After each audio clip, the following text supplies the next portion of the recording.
সুপ্রিয় দর্শক, আসসালামু আলাইকুম। সবাইকে স্বাগত জানাচ্ছি আজকে গুরুত্বপূর্ণ সংবাদে। প্রথমে জানিয়ে দিচ্ছি সংবাদ শিরোনাম, পরে বিস্তারিত। রায়পুরে নির্বাচনী প্রচারণা নিয়ে জামায়াত বিএনপি সংঘর্ষ, আহত ৩। এদিকে নির্বাচনী প্রচারের শেষ দিনেও হামলা সংঘর্ষ। এরপর থাকছে জামায়াত ক্ষমতায় এলে নারী অধিকার ক্ষতিগ্রস্ত হবে, রুহুল কবির রিজভী।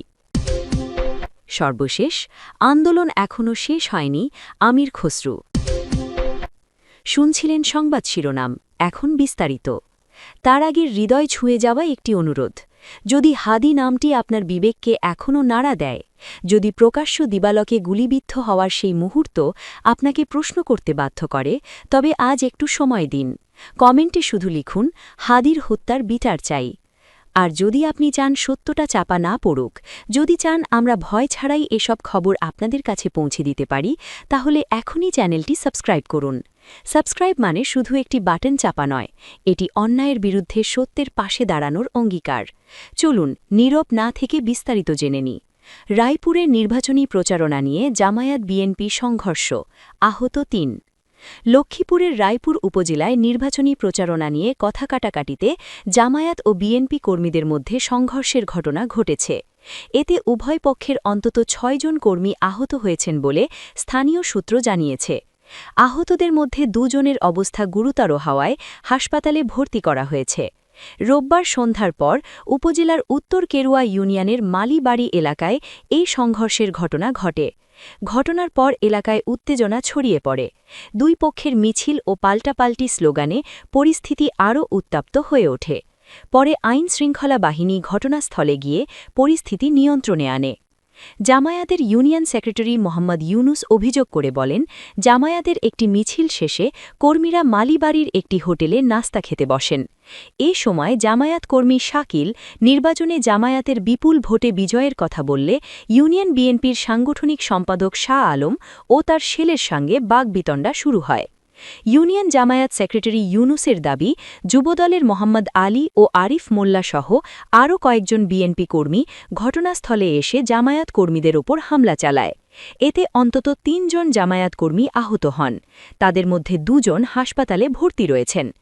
এদিকে ইউনিয়ন বিএনপির সভাপতি দুলাল মোল্লা বলেন, ইউনিয়ন বিএনপির সাংগঠনিক সম্পাদক শাহ আলমের ছেলের ওপর জামায়াত কর্মীরা অতর্কিত হামলা চালায়। এতে দুপক্ষের মধ্যে কথা কাটাকাটি হয়। আমরা শান্ত কেরুয়াকে অশান্ত করতে চাই না। ঘটনার বিষয়ে দলীয়ভাবে খোঁজ নেওয়া হচ্ছে। কেউ অন্যায় করে থাকলে তার বিরুদ্ধে সাংগঠনিক ব্যবস্থা নেওয়া হবে। রায়পুর থানার অফিসার ইনচার্জ শাহিন মিয়া বলেন, সংঘর্ষের খবর পেয়ে পুলিশ দ্রুত ঘটনাস্থলে পৌঁছে পরিস্থিতি নিয়ন্ত্রণে আনে। ২ জন আহত হয়ে হাসপাতালে চিকিৎসা নেয়ার তথ্য পাওয়া গেছে, তবে এখনও পর্যন্ত কেউ লিখিত অভিযোগ দেয়নি। এদিকে নির্বাচনী প্রচারের শেষ দিনেও হামলা সংঘর্ষ। বরগুনা, কুমিল্লার দেবিদ্বার ও গাজীপুরের টঙ্গীতে নির্বাচনী হামলা সংঘর্ষের ঘটনা ঘটেছে।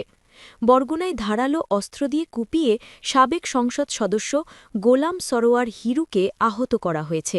দেবিদ্বারে এনসিপি সমর্থকদের হামলায় বিএনপির ৩ কর্মী আহত হয়েছেন এবং লালমনিরহাট ১ হাতিবান্ধা পাটগ্রাম আসনের স্বতন্ত্র প্রার্থী শিহাব আহমেদের গাড়িবহরে হামলা হয়েছে।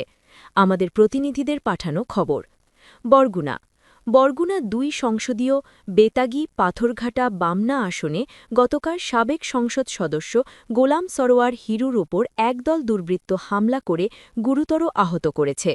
বিকাল ৪টের দিকে বরগুনার পাথরঘাটা পৌরসভার ৯ নম্বর ওয়ার্ডে তিনি তার নিজ বাসভবনের সামনে এ হামলার শিকার হন। স্থানীয় সূত্রে জানা গেছে, দুপুরের খাবার শেষ করে গোলাম সরোয়ার হিরু ব্যক্তিগত কাজে বাজারের উদ্দেশ্যে বাসা থেকে বের হন। তখন ওত পেতে থাকা ৩-৪ জন দুর্বৃত্ত ধারালো অস্ত্র ও লোহার পাইপ নিয়ে তার উপর হামলা চালায়। এলোপাথারি আঘাত করে তারা তার শরীরের বিভিন্ন অংশ ক্ষতবিক্ষত করে। সেই মুহূর্তে জামায়াতে ইসলামীর একটি মিছিল যাচ্ছিল। মিছিলের নেতাকর্মীরা দ্রুত এগিয়ে এসে তাকে উদ্ধার করেন। খবর পেয়ে নৌবাহিনী, বিজিবি ও পুলিশের সমন্বয়ে গঠিত যৌথ বাহিনী দ্রুত সেখানে পৌঁছলে হামলাকারীরা পালিয়ে যায়। কুমিল্লা দেবিদ্বারে এনসিপির প্রার্থী হাসনাত আবদুল্লার সমর্থকদের হামলায় বিএনপি সমর্থিত গণ অধিকার পরিষদের ট্রাক প্রতীকের মোহাম্মদ জসিম উদ্দিনের ৩ কর্মী আহত হয়েছেন। গত রবিবার রাতে উপজেলার ৩ নম্বর সুবিল ইউনিয়নের ওয়াহিদপুর দক্ষিণ বাজারে ঘটনাটি ঘটে। আহতরা হলেন ৩ নম্বর সুবিল ইউনিয়নের নারায়ণপুর গ্রামের মৃত আবুল হাশেমের ছেলে মোহাম্মদ গোলাম হাক্কানি ৪৩, একই গ্রামের জনু মিয়ার ছেলে সিএনজি চালিত অটোরিকশা চালক সুমন ৩০ ও ছত্তর মিয়ার ছেলে সুজন ২০। এরা তিনজনই বিএনপি সমর্থক। আহতরা সবাই গণ অধিকার পরিষদের ট্রাক প্রতীকের মোহাম্মদ জসিম উদ্দিনের পক্ষে সিএনজি চালিত অটোরিকশায় মাইকিং প্রচারকর্মী ছিলেন।